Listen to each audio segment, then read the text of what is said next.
Okay, so I'd like to pick up where we left off last week, and we were trying to do that custom brush. So that's where we're going to pick up again. If you look on, I need everybody to do me a favor though. I need you to copy a new file for me. I've updated the one that we actually had on there. So if you go to our server, to the class project, class projects part, I'm going to show you on the screen. Again, Engelhard is the folder you want to go to. There's a Photoshop file on that partition called Beard. If you can copy that to your desktop, don't try to run this thing from on the server. It's too much overhead. You won't be happy. And then go ahead and open that guy up into Photoshop. While you do that, I'm going to switch screens so that you can see my screen.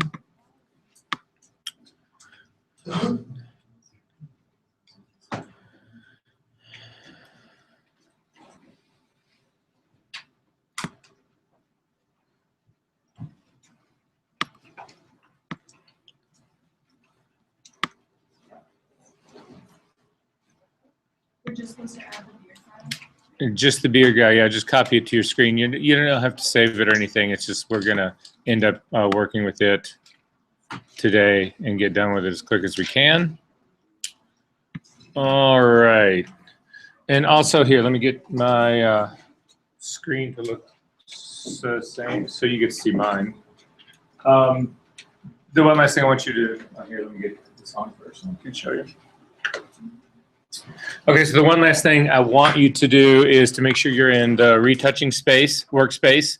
So to get to the retouching workspace, let me make just a couple changes here. Go up to the window menu in Photoshop, click on the window, come down. It's the second menu item underneath it called workspace. Come down, and on yours, mine says Epson projector. That's because I'm working on this Epson projector. But yours, there'll be something in there that says retouching. It'll be versus retouching or retouch something. Do you guys have that? Yes. Okay, so trading workspaces is a two-step process. I'll show you how to make a custom workspace today as well, but for the time being, let's just get this done. You pick the different workspace that you would like. That's the first step. Then the second step is to go right back to the exact same window, workspace, drop-down menu, and go down to about a third of the way up from the bottom where it says reset. So it's a two-step process. You can't just do, you don't just pick a new workspace. You've actually also got to reset that workspace both. So just sort of remember that part. Otherwise, it won't work. Okay, so what's different this time that I've added for you where people got stuck or hung up on this a little bit last week when we were trying to do this is I've actually added the little white square underneath. So if you look at your layers palette, on the right-hand side, you'll see at the very top is the single whisker. You can see it right there on this guy's cheek. I'm just clicking on the eyeball that's right next to that layer to turn its visibility on and off. If you click on the visibility of the layer that's in the middle, the one that's marked white square, you can see that that's actually the white square that goes around it. And then finally, the background layer is actually the picture of the guy. So there's a shortcut that I'm going to show you tonight that we will use for the whole rest of this class, and it's basically how to make a selection, how to turn anything into a selection.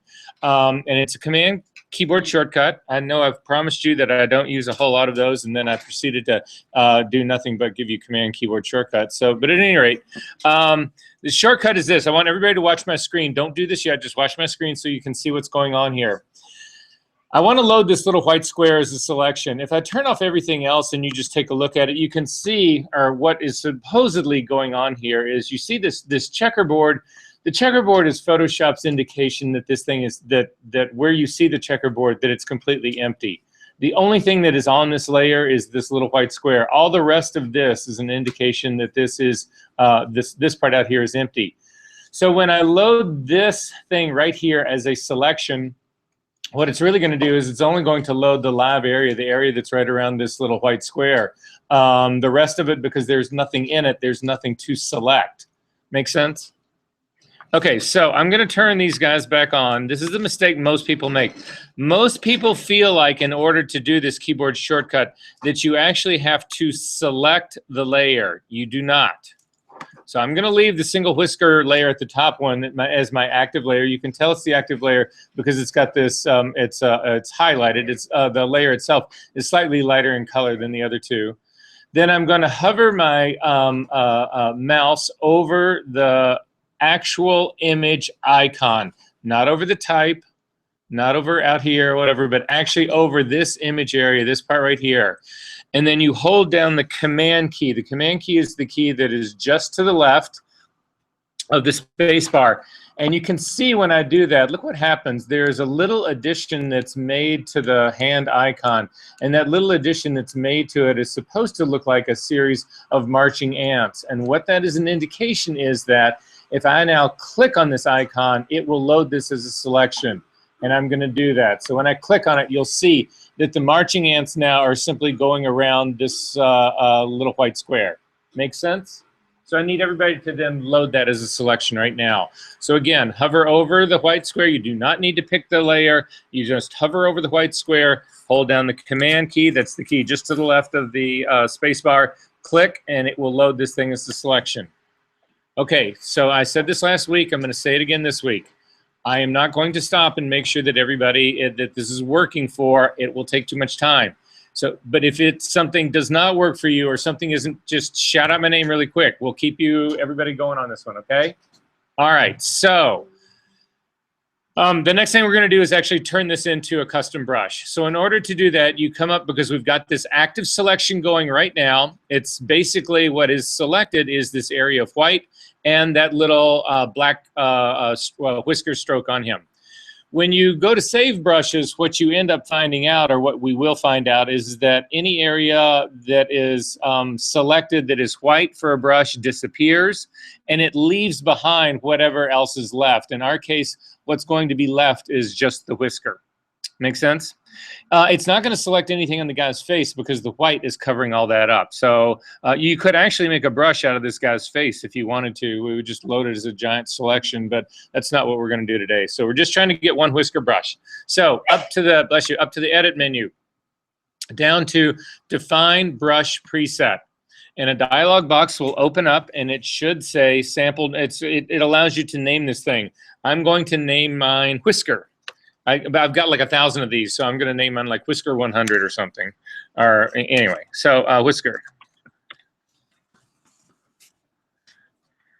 I'll do it. Whisker 19. That sounds like a good one. Okay, and I'm going to say okay to that. Now, what should happen now is if you hit the B key, the B key is the keyboard shortcut for bringing up the brush. And you should see, if you zoom into your image, again, what I'm doing here to actually zoom in is I'm holding down the space bar and the command. Holding down space and command will turn any tool into the magnifying glass temporarily. If you add the option key, it is the negative magnifying glass. So it's just a quick shortcut so that with the brush selected, which it is selected right now, I don't have to go find and click on the magnifying glass or anything else. It's just a quick temporary way to get there. Okay, so I am going to hit Command D, which gets rid of the marching ant selection. If we were to leave that selection active, we would not be able to use this brush anywhere except inside that selection area. That's the way selections actually work. So in our case, I want to be able to try out my new brush, and I don't want to actually have to do it in this very same area right here. So Command D gets rid of that selection. Again, I've still got the brushes active. I'm going to turn off the white square so I don't see it anymore. I'm going to turn off the single whisker so I don't see it anymore. And then finally, with the top layer active, again, you can tell it's active because it's highlighted, I'm going to add a blank new layer on top of that. And the reason I'm doing that is that this is going to be my new beard layer. So I've just clicked on it. It adds another layer. It names it layer 1. You should get into the habit of renaming your layers. So to rename this layer, I'm going to simply double click on the name layer 1. Don't click over here on the icon. Don't click over here on the right side. Those will take you to different, those will bring up different possibilities, change different things, whatever. In our case, we simply want to change the name. So I double click on the name and I'm going to call it New Beard.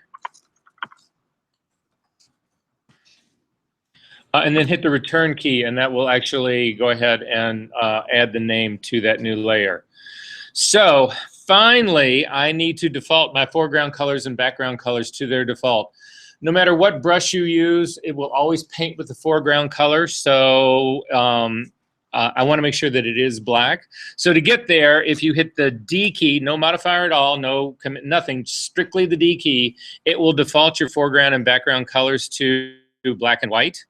If you want to flip them so that the background color is foreground and foreground is background, you use the X key. And the X key will simply take you back and forth on all of these. But at any rate, I want the black color to actually be in my foreground color, so that I'm now going to use my new whisker brush and I'm going to paint with black. Make sense? Okay. I'm also going to simply hold down the the space bar, which will actually temporarily give me the hand, and it will let me move my image so that I can work on this area next to his face. I'm not going to start out working right on his face. I just want to work in this blank area of the image that's over here next to his face. And what I'm going to do is I'm going to simply hit a single stroke of my brush. I've just tapped my keypad. You can actually do this with your tablet as well. You simply just drop a dot like that. That's all you do on this. Yes? How often are you using your tablet? Are you using your tablet to do everything, or do you, for like... I go back and forth between them. The stuff that we're going to do right now, you should use your tablet. Okay. When I press down, it like drags the thing. Like, unless I'm super fast. Just drop it and pick it up. I don't know. Oh, yeah. You get used to it. Yeah, no, You're doing the it's tablet, super right? delicate. This one of it is not full screen. Uh-huh. Should I get it like maybe this one? No, to get it full screen, it depends on if this is actually being supported. So we're going to come up to system This isn't mine, preferences. I got it. That one isn't. Neither is that one. Just get a new one. Okay. My pen kind of said stuff. Your pen what? On Alfred. Okay, never mind. Okay. It like stop. Okay, that's all right. Okay, so you will also notice in that same area that if you click and you draw with this guy, that's actually what the brush looks like as well. So that's just the nature of what it is we've actually made so far. Make sense? So if you've done all of that, you will notice that on the left-hand side, one of the tool palettes we have is the history palette right over here.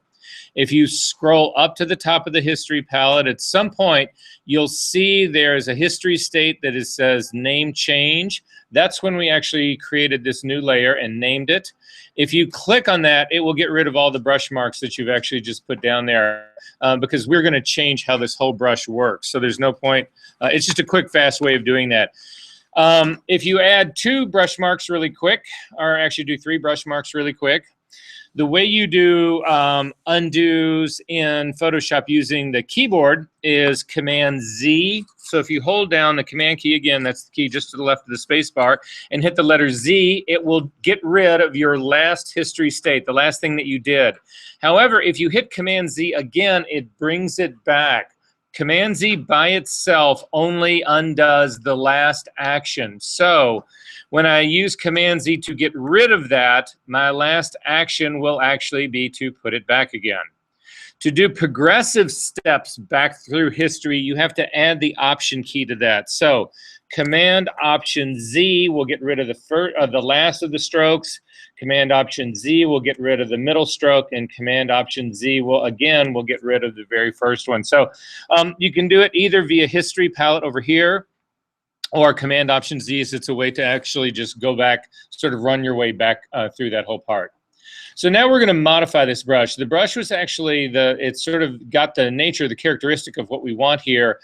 However, the last thing in the world I want to do in here is start to going like this and trying to do all these little things like this to try to build this guy's beard out.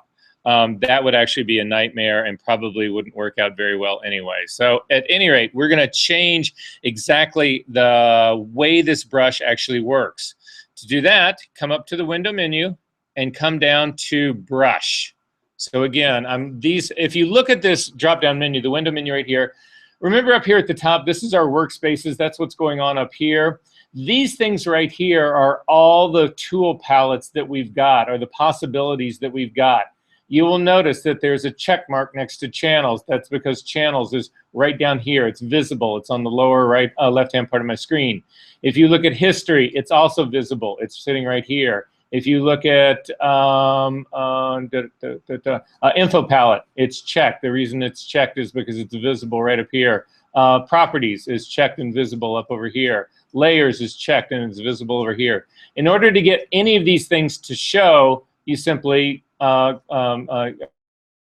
bring your mouse down to select on them, let go, and they will pop up. So this is the brush palette right here. This is how you can actually control the way your brush works. There's also a brush preset right here.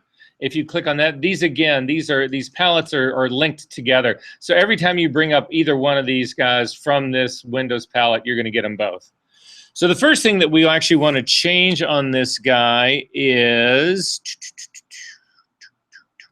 up here.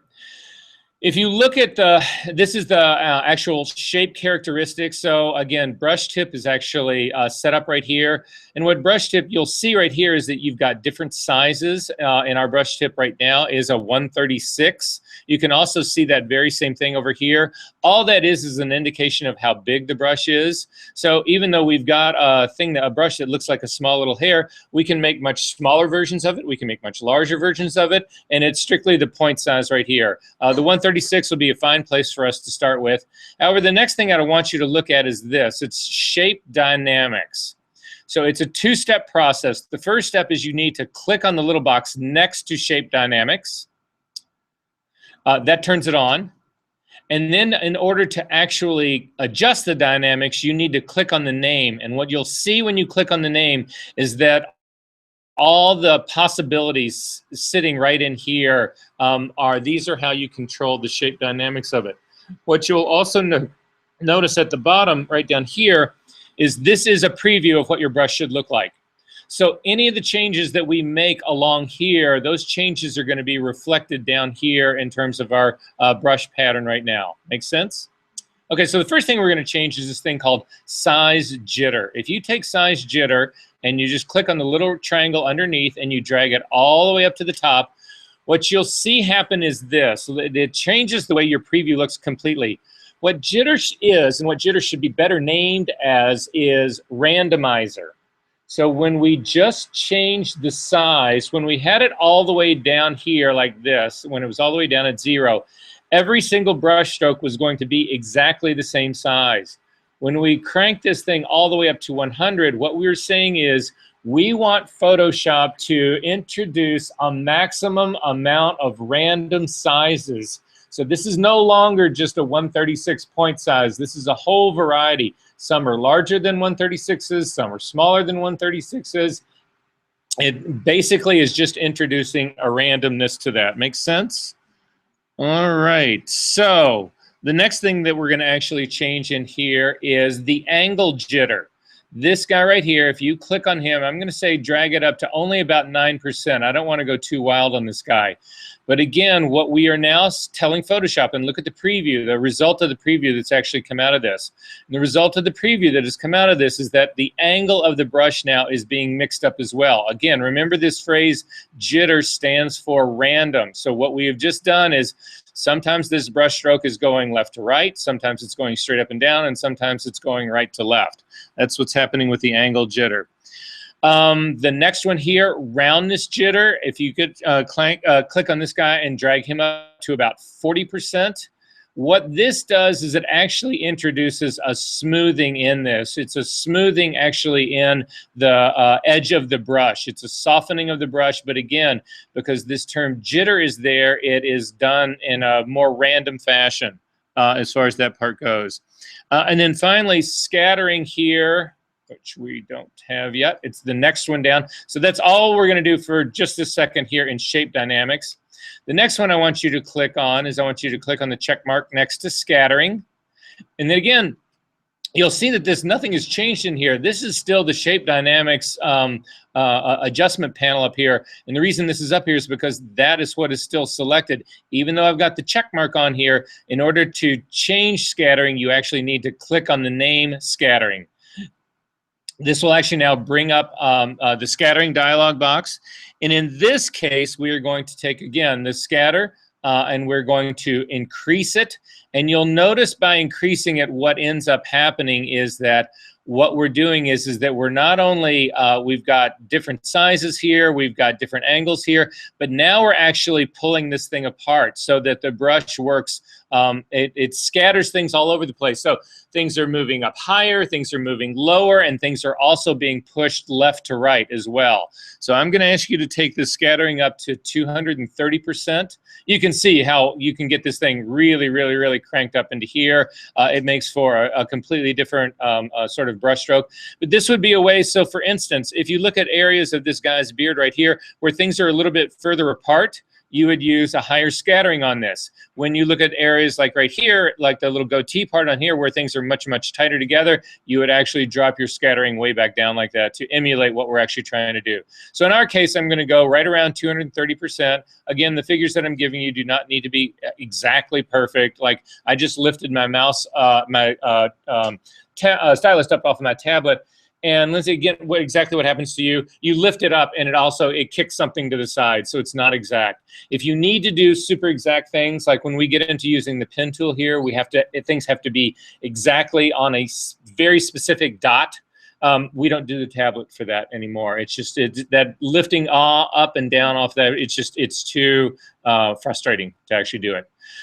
In this case also, I need to do additional scattering on this. I want you to click on this thing that says both axes. And when you do that, what ends up happening is it's not only scattering your stuff top to bottom, it also scatters things right to left. That's actually what's going on in here. We are going to go back up to shape dynamics right now. If you click on, again, the name shape dynamics, it was already enabled. There's already a check mark there. But in the shape dynamics up here, this part right here, we are going to, well, let's just see before we do anything else. Let's just see what our brush actually ends up looking like. So I'm going to come over here to this area again that's next to the guy's face, but not on his face, whatever. And I'm going to click and drag out. And that's sort of what our brush is actually looking like. And you can see if you move in a different direction that pretty much everything looks like it's all pretty much the same in here. Does that sort of make sense what's going on there? So that's sort of the brush that that's the brush we've made so far. Again, I'm going to go back over to my history palette and click on the history state that was name changed to get rid of all those brush strokes. The next thing we're actually going to do on this is I'm going to change the angle jitter. It's this guy right here. I want to change the control of it, how it is controlled. Right now, yours should say off. If it says something else, don't worry about it. We're going to change it right now.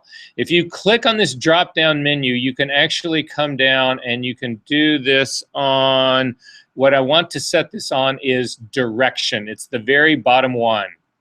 And what'll happen now is you'll notice if you actually bring your brush down on this area that's next to this guy's face, now what ends up happening is that the brush strokes will actually move in the direction that your mouse is actually going in. So you'll notice as you go left to right, the brush strokes go down and sort of stay lined up with how they typically would be on his face. If you go right to left, you get the brush strokes that actually go up in reverse. They're still going up and down. If you move up, they go sideways. And if you move down, they go sideways in the other direction. Does that make sense to you guys? Did that work? Okay. Again, I'm going to get rid of, I'm going back to my history palette, clicking on the new change history state to get rid of those brush strokes. However, what I want to have happen is I want these hairs to actually move in the direction that I'm actually pushing my mouse. And what's happening now, that's not what's happening right now. So you'll see if I were to try to pull some circle in this guy, whatever, all the hairs are actually, it looks like I'm almost developing a target in this. Again, I'm going to go back before that. To change how this works, how these things are laid down, come back up to the very top one, this brush tip shape. when you click on brush tip shape, you can actually change the direction of the brush. And in our case, that's what we want to do. To change the direction of the brush, it's an angle move. You could actually type in an angle right here, or you can use this little wheel that's right over here. That's what I'm going to do. I'm going to click. If you'll look at this little wheel right here, pointing right to the right-hand side, you'll see is a little thing that looks like an arrow. That is the direction that your brush is set up to work in right now. I want to change that to take, so I'm going to click on that little arrow right there, and I'm going to turn it till that little arrow points straight up, and I get a 90-degree here. Now again, I just took my stylus off this, so and it juggled it from 90 up to 93. You can select and drag across that number and actually type in a value. So I'm typing in 90 for mine. And then again, when I come back over here for my brush stroke right now, you'll actually see that now that my brush is actually moving in the direction. So if I click and pull down, the hairs pull down. If I click and pull up, the hairs go up. If I pull left to right, the hairs go left to right and right. So I've just changed the direction of my brush. So if I want to sort of emulate how hair would be growing down, I just take my brush and I keep stroking it down like that. So it's oriented more the way I expect it to work. Again, I'm going to get rid of all those little hair guys right now. The next thing I'm going to do is I want to introduce variation in opacity. I don't want all of these hairs to be exactly as dark. I need to have some that are actually lighter and some that are darker. To do that, it is the transfer brush control. So again, click on the little checkbox next to transfer. Click on the word that says transfer. And then in opacity jitter up here at the top, I'm going to set the opacity jitter all the way up to 100%. And again, now as you actually come across, you'll see as you start to pull your lines down that some of these are darker, some of these are lighter, which again, and more closely emulates the hair part as far as this part actually goes. And I'm going to leave pin pressure off of that. Okay, so again, I'm going to get rid of those little sample hair guys. We're almost done, guys. I'm going to go back up to Shape Dynamics. There's another thing I want to change up in here. So I'm going to click on Shape Dynamics. And what I'm going to change here now is this Flip X and Flip Y jitter. The x-axis, the way I always try to remember it like this, you won't see this you'll hear this on the recording, but you won't see this on my screen, but I'm going to show it to you right here. X and Y refer to direction on a screen. So if you look at a screen, let's just imagine this is your computer screen like here. You can go right to left, or you can go up to down like that. Those are the two real directions that you've got. The right to left is the x-axis. This would actually be called the x-axis. So when I click on this jitter, what it's going to do is, as my brush strokes are going right to left, it's going to mix them up so that they're not all curved in one direction or all curved in another direction. If I flip my Y jitter, or I enable the Y-axis flipping that jitter as well, then it'll actually do the same thing for hairs traveling up and down. The way I remember this is this. If you think about a Y that's actually written like this, this is the arrow right here. And that tells you that it's the Y-axis going up and down. If you think about an X like this, I'm going to pull this X apart. This X like this, that's one pulled apart. It's an indication that these things are pointing both left and right. It's just a way that you can sort of help remember which X is, which Y is. It doesn't matter a heck of a lot, to be honest with you, as far as this part goes, but just so that you know. At any rate, we are going to click on Flip X Jitter. You'll see what just happened on that. That means some of the hairs are now, they're not all going in the, they're not all arcing in the same way. There's now some are arcing sort of like scooped that would hold water, and others are scooped in the other way that would be like a dome. And then the same thing if you click on Flip the Y Jitter here as well. We're simply introducing more variation into this guy.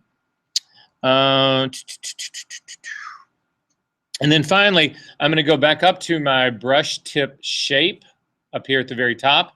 And spacing is going to be the last thing that I'm actually going to introduce into this. Spacing is related to scattering. They kind of look the same, but you'll see what happens here. This one tends to be more specific. And really, when I was telling you the one about whether I would use a tighter spacing or a tighter scattering to do this area right here, and a looser one to emulate these hairs over here, it's probably easiest and best simply to do it with spacing.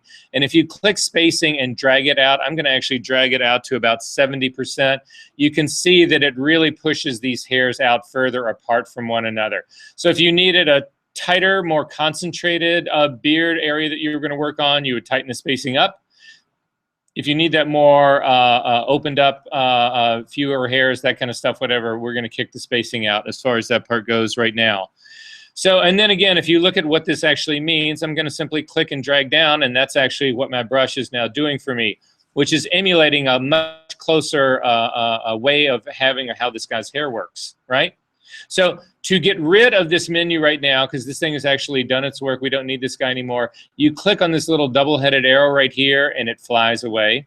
But our brush now is actually ready to go. I'm going to click again up on name change one more time, because the last thing I want you to notice about this, and the thing to actually keep in mind about all of this, is that when you actually look at this guy's hair, you'll notice that some of the hairs are blonde, some of the hairs are really dark. If you look at on this side, on his left side over here, you'll actually notice, because there's an edge light that's hitting him on the side over here, there's actually a couple of hairs in here that look white. It's not that he has gray hair or a white beard, it's just this is where light is actually hitting that side of his face. So at any rate, in order then now to actually try to work this guy and have this guy fill in, what I'm going to try to do is just fill in a little bit of the side here. What I want to do is I want to actually base this on the color of this guy's hair. I do not want to base this on black or white or whatever is in my foreground color. To change the foreground color, you simply click on it. If you click on the foreground color box, a color picker dialog box will open up. In my case, it looks like this because black was my foreground color. If you hover over this guy's beard, I'm going to just hover over a part. Look up at my screen. You can see sort of where I am. I'm going to go after this darker color right here to begin with. If you simply click on that, you will see that it gives you before and after. The current view was black. I've now got this slightly darker brown color right here. That's going to actually be my new color. If you click on, say, the color of his beard that's right underneath, right in the very center of his lip, if you click on that, you'll see that that's even a darker color still. If you click on this blondish kind of hair right here, you'll see that you'll get into a blonde color right there. So again, as time goes on, you will want to actually mix this up, because the more variety you get in there, the better this ultimately, the illusion will actually ultimately be. So I'm going to go back to the darker one that was right underneath his, in the sort of like center of his lip. It's kind of a darkish red color. I'm going to say okay to that. And then I'm simply going to come over to this area where I see this sort of like division right on this side of his face, and I'm simply going to click and drag down, and I put in some hair. And then I'm going to click and do it again. And then I'm going to click and do it again. And then I'm going to click and do it again. And then I'm going to change hair color. Now you could go back and click on this color picker again and come back in and select a new hair color. So I'm going to actually select on something that's actually closer to this area. It's a little bit lighter in tone. I'm going to say okay to that again. And then again, continue to build this so that I'm coming down a little bit more like that. However, if you want to change hair color again, this color picker thing, all constantly going back and forth and opening that up, is a pain in the ass, in my opinion. So to make it faster and easier, one of the last of the keyboard shortcuts, I know not a single person in this room believes that I am not a keyboard shortcut whore. I know you all do. To make it faster, you simply hold down the Option key. When you hold down the Option key, you'll see that your brush temporarily changes to the color selector tool, the color picker tool. I'm actually going to come down here and sample some of this dark hair down here at the bottom. And you'll see you get a before and after read. You'll also see that your foreground color changes. And then again, you can come back in here and continue to sort of work like that as far as that part goes. So at any rate, as you continue to work on this, again, I simply am going to resample different color like that. And then I'm going to, a shortcut to actually get your image to zoom back out really quickly is actually the hand. If you double click on the hand, it will show you your image as large as it can actually be and still see the entire image. And you can now see what your new brush has actually done simply by turning off the visibility of that layer. And then again, we would continue to work on the other side. You would want to blend in some of this more blonde hair. You would also want to vary the size of your brush. So, okay, I told you I was lying. The keyboard shortcut to change the size of your brush is the bracket keys. Now, the bracket keys are located right next to the P key on your keyboard, just to the right of the P key. The bracket, the opening bracket key that is exactly next to the P key actually makes your brush smaller. The bracket to the right of it makes your brush larger. And you can see, if you use those bracket keys, you can see the readout of your brush number right up here on your options palette. You can see when you're using the smaller, the opening bracket key, it gets smaller. The larger bracketing key, it actually gets larger. So I'm going to go up to like 200 right now and put in another series of strokes in here as far as that part goes like that. I'm going to then come on to the other side and do a little bit more over here on this side. Again, using the bracket keys to change its size, so I get a few more as far as that part goes. Holding down the option key to resample a different hair color so that I get a little bit different tone in here as far as that part goes. You can bring this down into the real part of his beard as well. Simply double click on the hand in the toolbar again to kick back out. Then you can see where this is going. Are there questions about this? So the idea that you understand that brushes can actually be made incredibly complex is really an important issue. It's a really important, amazing thing to have, right? Make sense? Okay. Oh, this is all visual. And if you don't, here, this is actually, no, but that does bring up a good point. That does bring up a good point. So this is what I would say to that. So the question was, how do you know how big to make your brush? What's the limit and how small, right? If you're worried about that, do this. And so let's say we're working on the beard right now and you say, you know, I need some really, really big hairs in there. You know, that's what I need to do. Simply create a new layer so that the stuff that we start to brush in right now will not have any impact on the work that you've already done. Make sense? And so now you can double click the name of this new layer and we'll call this New Beard 2.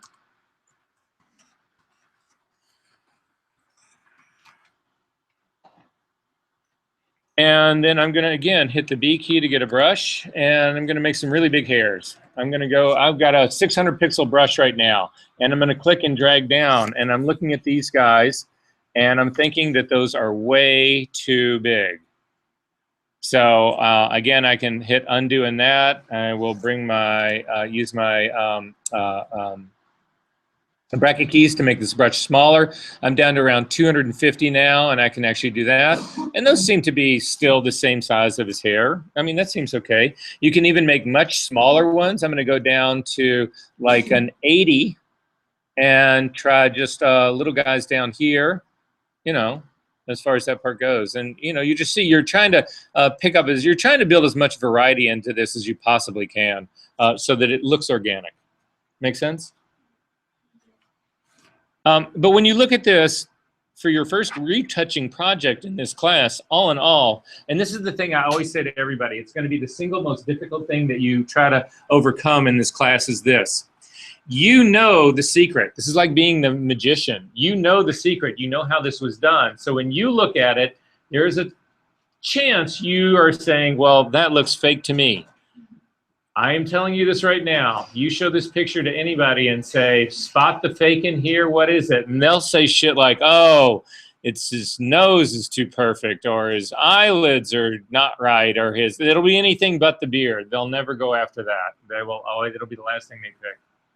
Makes sense? So it's the thing that you need to also overcome in your own minds when it comes to digital retouching. It would be, you know what you've done, so it may seem glaringly obvious to you, but whip this one out on your mom and dad and say, so, do you think I did anything to this? And they'll go, no.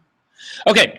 So with that being said, you can close this guy up. You do not need to save him. Again, just because I gave credit to this before, this is, if you go online to YouTube, there's a company here in Chicago called Phlearn. It's I think it's is it PH or just PL? PH, PHLEARN. It's a educational online school instruction place. The majority, not the majority, but a lot of what they do there is you have to pay for it, but they every now and then will throw exercises out that you do not have to pay for. The guy who did this one and the guy who actually runs Flurn and I think owns it is a guy by the name of Aaron Nace. This is his exercise. It's his image. It's his exercise. I give him complete credit. I don't necessarily have to worry about copyright here because we are doing this in an educational environment and copyright does not apply to that.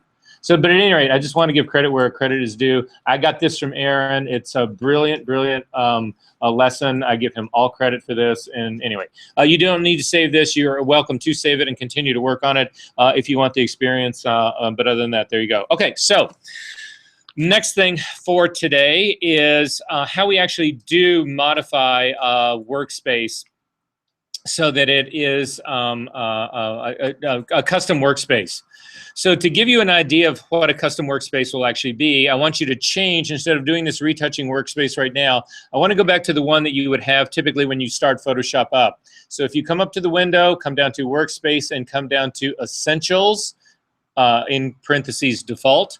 This is the default workspace for Photoshop, although again, you will see that this is not quite right.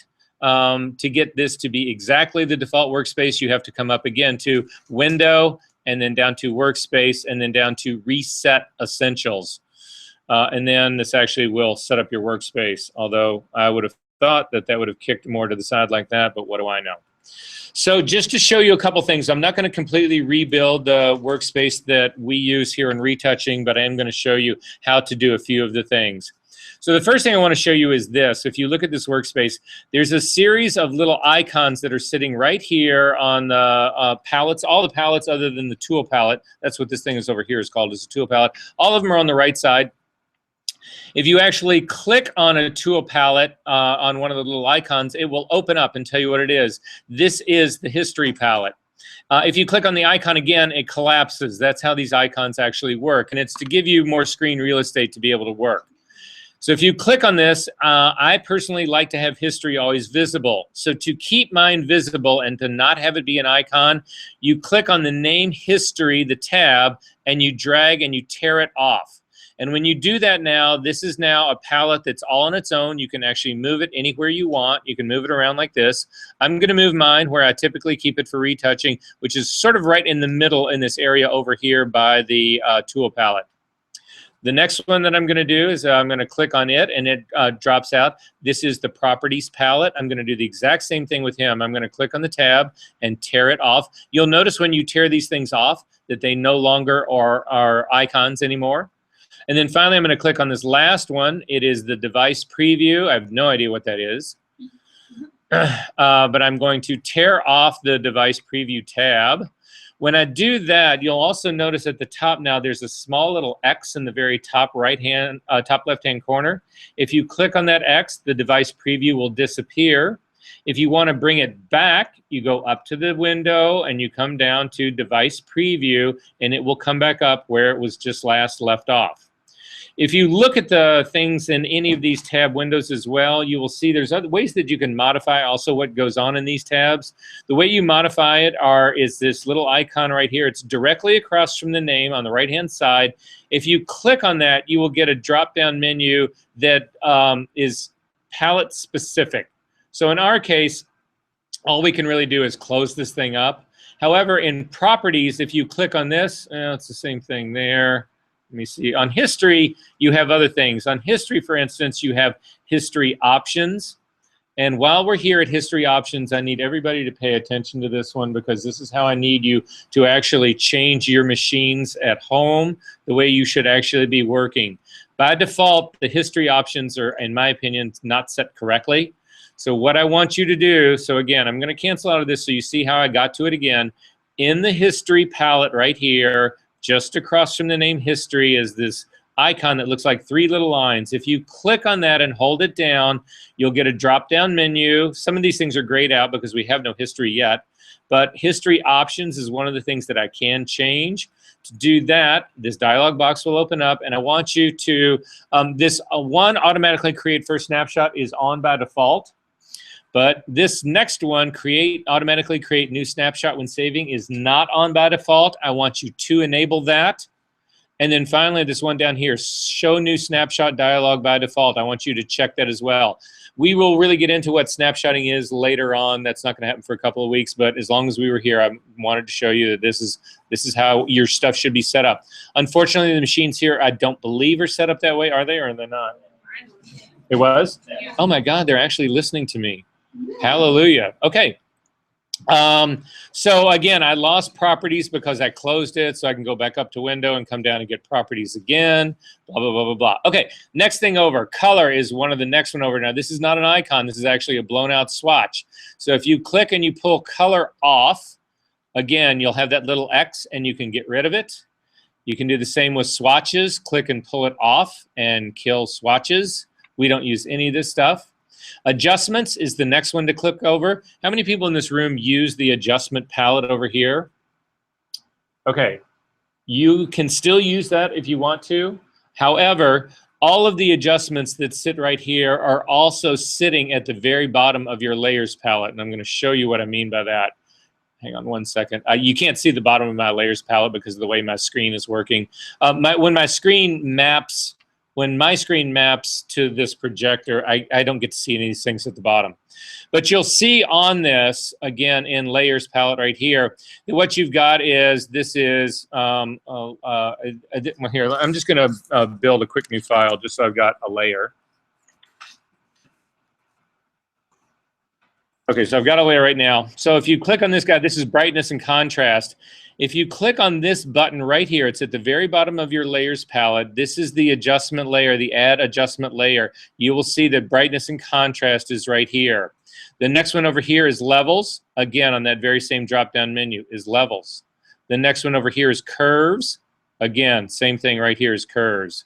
The next one over here is exposure, and on and on and on. So all the things that are in the adjustment palette right here exist in this flyout menu right down here at the bottom. So I personally do not like to use this because it takes up screen real estate. Make sense? However, if you're always used to working with them and you want to keep them, consider it being on training wheels right now. For my money, I'm going to get rid of these right now. Styles is, and now I've changed mine up because I pulled these tablets off. I pulled these off so that I could actually see it, but it's not really going to matter. So at any rate, styles would be the next one to pull out and to get rid of. Then say what? If we don't have it, we're getting rid of it. Yeah, you're getting rid of it anyway. Libraries would be the next one that you're actually getting rid of. And finally, that leaves you with things that look something like this. So I've got layers, channels, and paths. If you don't have exactly this, guys, don't worry. I'm just trying to get you to understand the process as far as this part goes. I'm also going to get rid of that image that I just created. So I'm going to take properties, and I'm going to drag it right over here to the right side of my image at the very top. And then what I want to do is I want to put this layers, channels, and paths underneath it, but I want to connect all of these. So the first thing I'm going to do is actually make it a little bit shorter so that I don't run into that problem of when I connect this, that all of these controls at the bottom are below my screen. So at any rate, I've got this guy up here. I'm going to then drag this palette, and I'm going to bring it underneath properties, and I'm going to bring it up, and you can see right now it's touching, but these are not joined together yet. In order to get them to join, you need to continue to push up, and you'll see that you get this blue line. When you get that blue line, you can let go, and these things now are linked together. So now when I move one, everything moves with it. Finally, I'm actually going to drag this guy down, and this is how I have the left side of my properties, of my retouching space. I also do this. I'm going to grab channels, palette, and drag it out.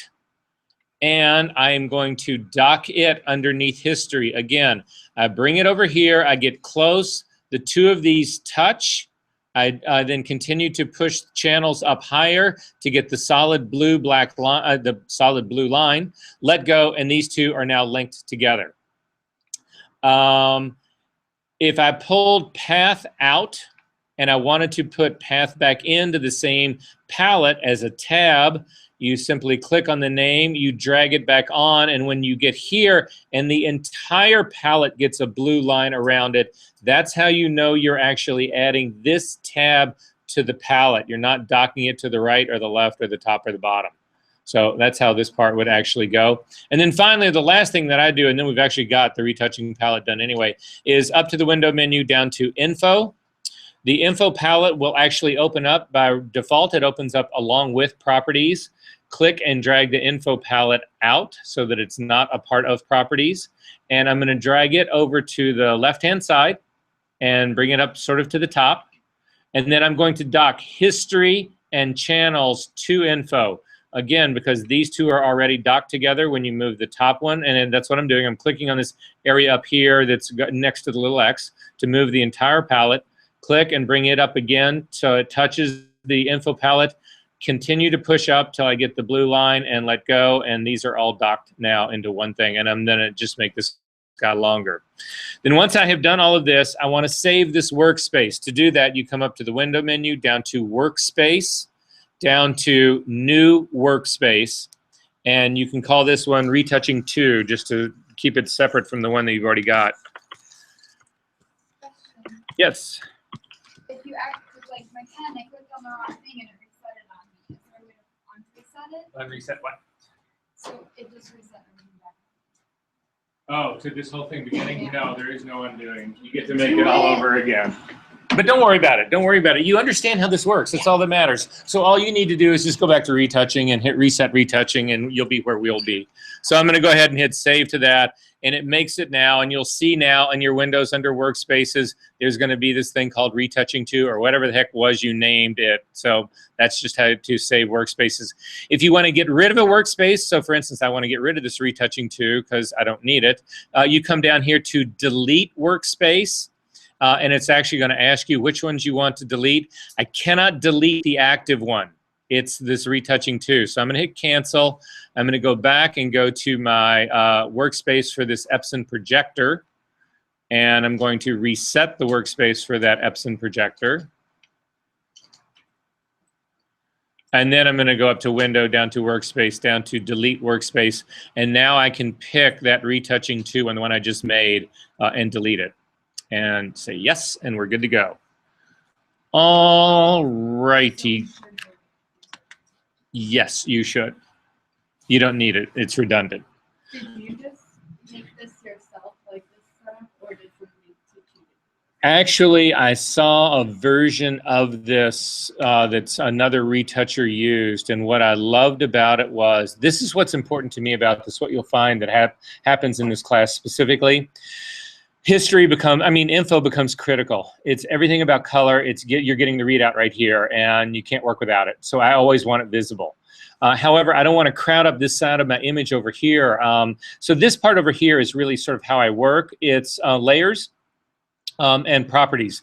All the adjustment layers that I use, all of that stuff is done right here. So I add adjustment layers down here. The actual way that you change them is in this. So this all stays pretty concise. Paths we work with, they're not constantly there, but so that's why it can actually be a palette in the back. Layers is always the one that's visible. But anyway, Info gives me this one over here. History is incredibly critical. We go back and forth using history all the time. And then finally, the one most people don't understand is this Channels one over here. Channels ends up being the solution to making the type of selection. How many people, I always ask this question, and I always get the same answer. So raise hands. How many people got into this class so that they could make perfect hair selection? Sure, right? Everybody wants to be able to select hair. Everybody wants to be able to select really fine wispy hair and have it work and be right? That's why, even though nobody raised their hand but you and me, I know that's why you're all here. Admit it. Yeah, I'm here to teach you how to do that. And it comes about with working in channels. So at any rate, that's still a couple classes away. Okay. So does everybody have the weekly assignments folder for this class? Again, I'd ask you to bring a hard drive to copy them on. They're still sitting on the class projects partition. I don't have that partition on the screen that you're looking at right now, but if I look at the screen here in the lab, it's the folder on our partition that's called assignments_complete_SP. That's got every assignment, including the work that we do in this class, in it. Inside that folder, you will see a thing that's called Class 2 files. I need you to select Class 2 files. And then finally, inside that, I think yours just says Student Files Week 2. There is a folder in here called, let me see which folder we're going to do this one out of. Really? Oh, yeah, I guess we are going to do it out of this one. Well, this may be a mistake, but we'll do it out of this one. And let me see really quick. Yeah, no, I'm not going to do it out of that one. Okay, I'm going to do it out of this top one right here. So it's the first one that I want you to pick. The first folder, it is a 2010-0327_VER_Woods_07. Can anybody tell me anything about the pictures that are in here? Don't even look at them, just any idea about anything. They were taken. How do you know? Because your Yeah, the VER part, right? and then it's raw. It is a raw file. It's the same. No. Other things about it. That it was probably taken, that I'm going to say Woods would actually be a part of it. And can anybody give me an idea of the date that it was done? 2000 what? Or 2010. March 27th, 2010. That's all those things that you can tell and you've never even seen the image, don't know anything about it. If you look at our Moodle site, I think it's on our Moodle site. I just want to show this to you really quickly.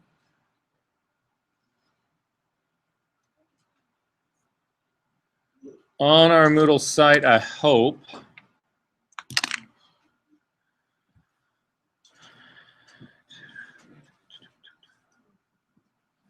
This file naming convention right here, I want to look at it really quickly.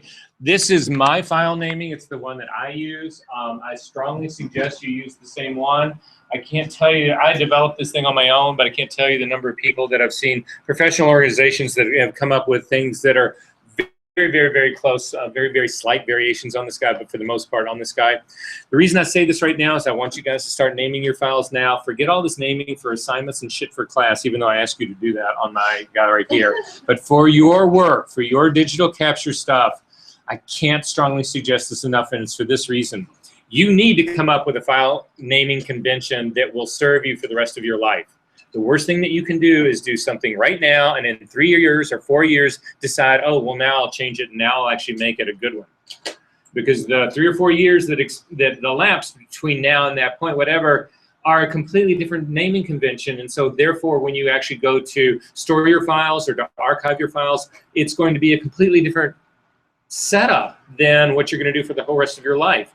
If you start this process now and never change it, everything that you shoot will be in chronological order. Everything you shoot, you will have an identifier for who it was for, and everything that you shoot will also, the name alone will give you some idea, a keyword about the subject matter.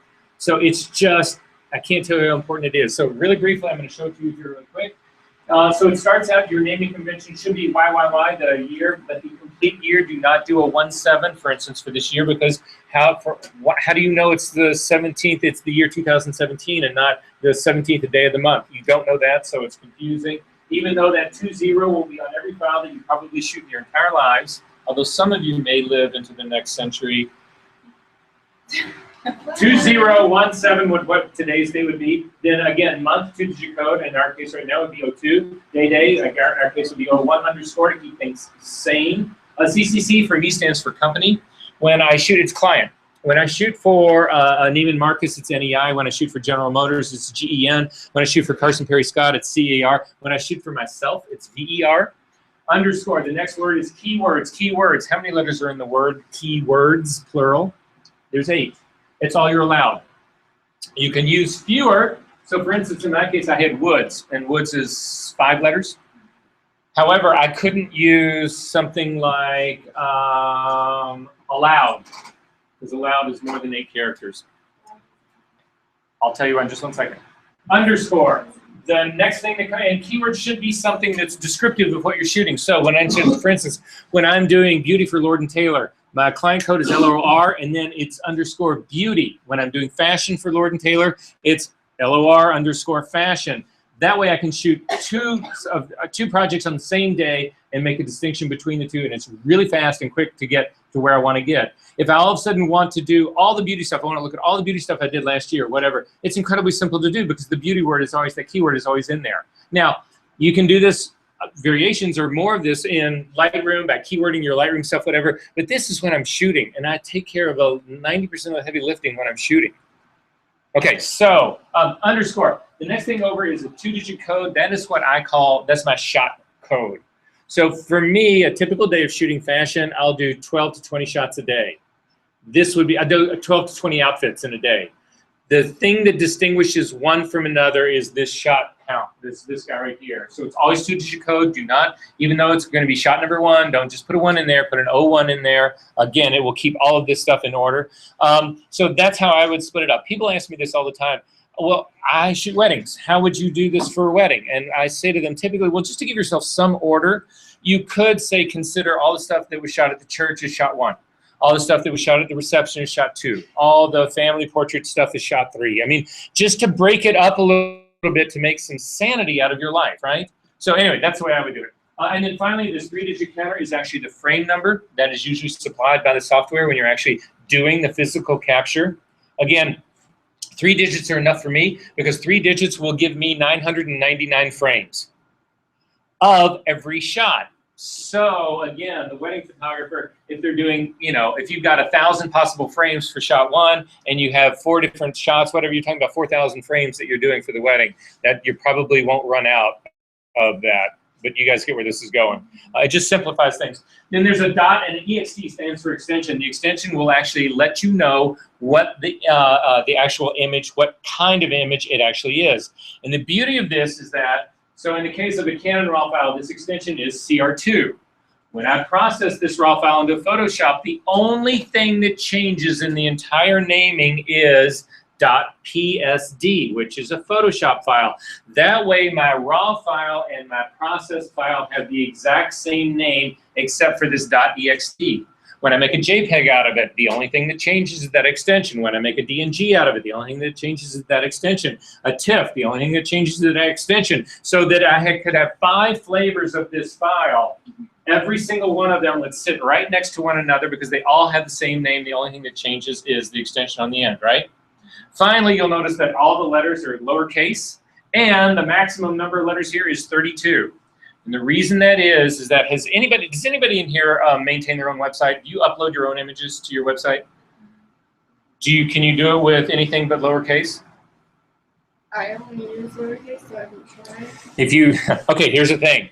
The majority of the servers that exist in the world are Unix servers. They reject uppercase. So if you've got a file name that's in uppercase and you try to load it up, it won't take it. They also reject spaces. That's why I've got underscores in between here. And they also have a naming limit of 32 characters. If you count the number of characters that are right out in this entire extension, it's exactly 32. Makes sense? So that's why this thing exists. So I suggest that you get into the habit of doing that. This is, again, this whole naming convention thing is on the website. I'm going to go back to the Finder right now, and we're going to go back to our work. So in this case, that's sort of what's going on here.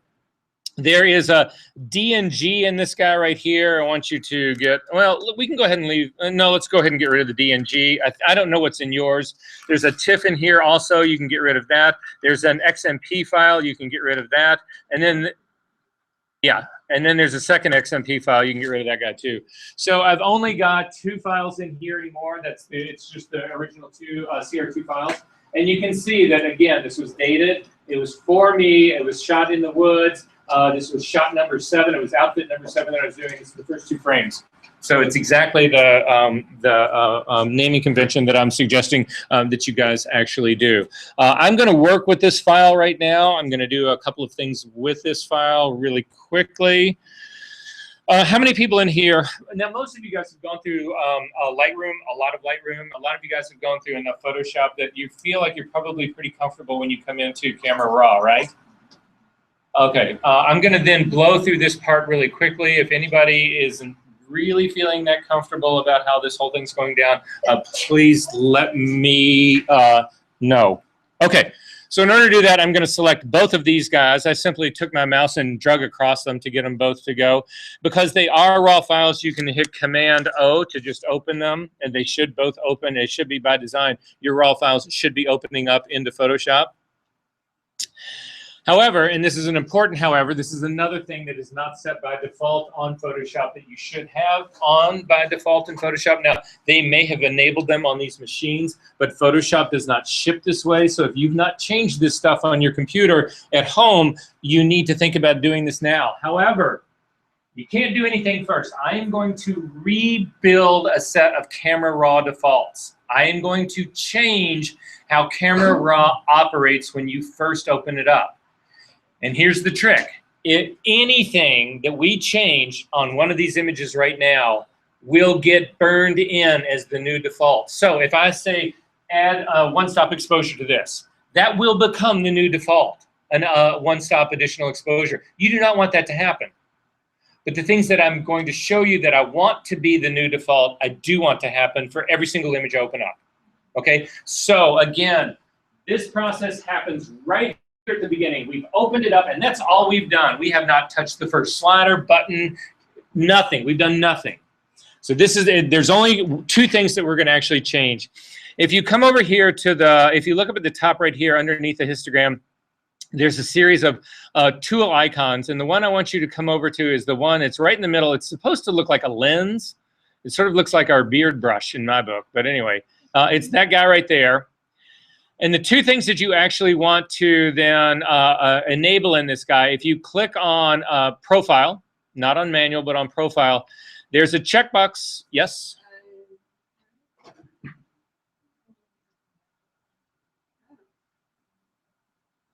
Yeah, you're good. And these do not have it on. So, okay, they are getting that stuff better, but they don't have it done yet.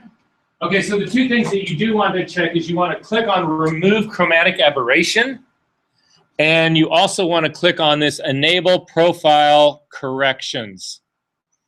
And then the settings here, the setup here, you can actually leave as default. Now, you will notice here under the lens profile that it knows that, and it's picking this up from the metadata. It's not like it's some mystery thing. It knows that it was a Canon lens. It knows the brand of Canon lens that it is. And it's also using a profile of that lens that was created by Adobe. And I want you to actually